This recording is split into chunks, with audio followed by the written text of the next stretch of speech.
The NHS Nightingale Hospital in London was one of the first of several field hospitals set up in the UK to expand capacity for COVID-19 patients.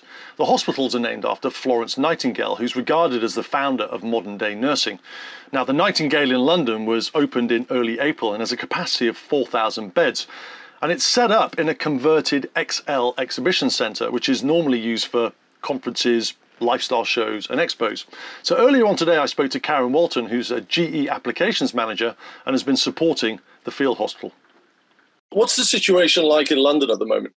In London, obviously we're on a lockdown.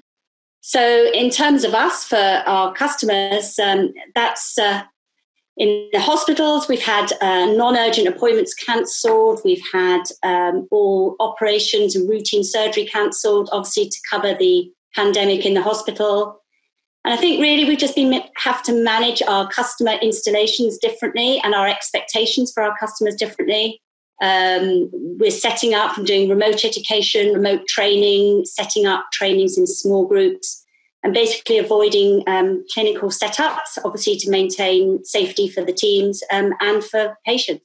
What was the provenance of the Nightingale Hospital? Why did it come about? Why the location? Well, I think nobody really knew how the pandemic was going to evolve. And basically, we have a limited amount of ICU beds. Most of the COVID-19 are needing to be ventilated.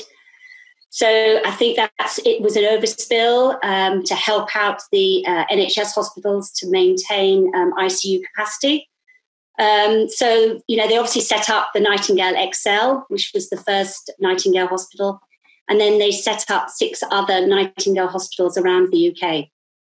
Briefly describe to me what the Nightingale Hospital is. So the Nightingale Hospital, the one I've worked in primarily is the Nightingale XL. So the XL used to be a very big building doing exhibitions, and that's being converted into probably what you say is a field hospital. So we had a capacity of 4,000 beds.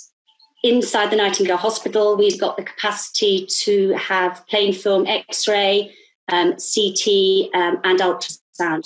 Well, I'm assuming it's for COVID only. Correct, yes. And what's been your role in the entire process? My role was I was part of what we called an installation team, basically setting up the equipment. So all the equipment went to a distribution centre, and our prime role was to be at the XL was basically to support the clinical end users. We had to do this very differently. So we set up QR codes on the machines. So the customers or the clinical end users could actually scan the QR code with their phones. And in doing that, they were then able to have quick and easy access to guides in terms of how to use the machine. Have you seen anything quite like the current work tempo that you've got to do and the way that you've had to work inside a field hospital? Have you witnessed or experienced anything like that in your 22 years of being in the company? Nothing such as this. And it's a completely different way of working. So certainly not really in my work time in GE or even my time as a clinical person. Have I ever seen anything like this? Like fast forward 5 years and you look back on this moment with the important work that you're doing, how do you think you'll reflect looking back? I think reflecting back, I've seen it's been a challenge, both personally and on a work based. I just have to say that I hope we don't see anything like this again. But I think it's nice to see that everybody comes together to support this, and that's what's been so great, that everybody's there to support everybody, regardless of roles. Thanks for your time. Thank you.